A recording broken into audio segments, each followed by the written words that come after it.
Fruit curds are rich and creamy dessert fillings usually made from citrus fruits, sugar, eggs, and butter that are thickened into a custard-like consistency. And right now, I'm going to show you how to make a delicious lemon curd with a KitchenAid mixer.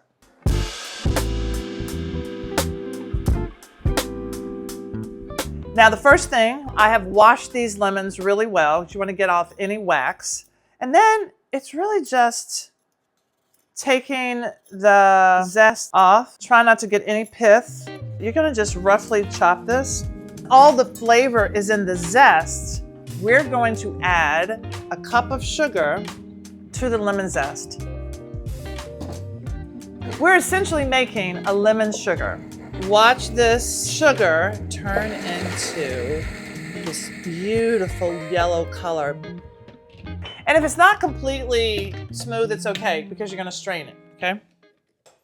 Sur-la tip time! So, sorry.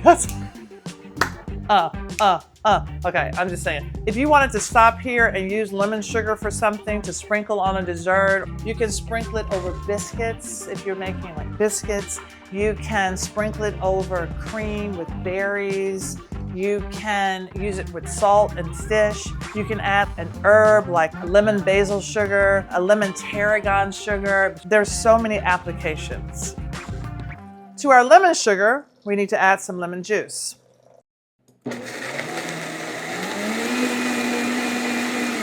So I'm going to separate 6 eggs. Your hands are the best tools. I just let the eggs go right into my fingers, and the eggs separate better when they're at room temperature. I'm going to add salt right into our mixture, and I'm going to add the 6 egg yolks to our mixture. You can see where the color comes from, right?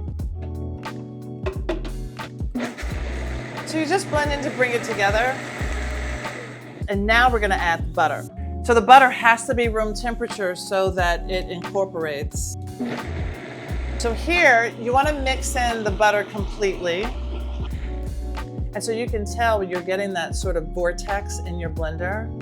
So now we're gonna go into a pot with a strainer because you wanna capture anything that's sort of chunky because you really want a smooth curd. That is the texture, like custardy texture.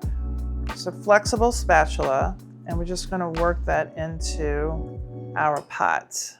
I know you gotta work for the curd. If you look at the mixture, it may look broken, but that's okay. It's gonna come back together under the heat. So scrape all of that butter off the bottom of your strainer. So you're gonna cook it to 5 to 7 minutes until it's thick, temperature at 175, and then we're gonna strain it. It smells lemony and sweet. So after your curd is made, you're going to put plastic wrap on top to keep it from getting like this little skin. I like to chill my curd for a couple of hours just until it has structure. Sometimes if I do it the day before, that's also great. All right, this goes in the fridge. Now, you're officially a curd nerd.